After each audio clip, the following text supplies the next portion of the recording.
Welcome students. Today we will do the recapitulation of chapter 12, the poem Vocation from Literature Reader by Rabindranath Tagore. So Rabindranath Tagore was an Indian writer, philosopher and artist. He wrote many stories, novels, poems, dramas and composed music. His works were rooted in Bengali culture. Tagore won the Nobel Prize in 1913 for his collection of poems entitled Gitanjali. So today I will be discussing the summary of the poem. In this poem, a child speaks about his wishes and attractions. It shows the state of his wavering but innocent mind.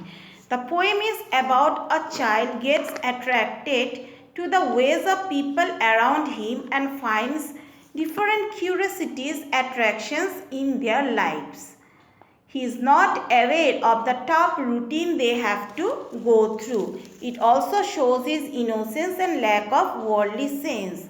The child playfully wants to pursue various vocation without knowing the hard work. So at three different points of time during the day, he notices different hawkers and gets impressed by their free choices and independent way of life. So the child, he also want to be free, right? Free as them. So the child goes to school at 10 in the morning. On his way to school, he first meets the bangle seller. He finds the bangle seller crying bangles, crystal bangles. So the child wishes that he was the hawker because he is free to go down any road he likes. He doesn't have to return home at an appointed hour, and there will be no one to hurry him.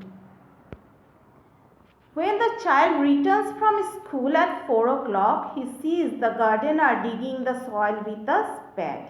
The gardener is not worried that his clothes are getting dirty or that it is too hot or that he will get wet if it is raining. The child then wishes that he was a gardener. He also envies the gardener because there is no one to stop him from digging.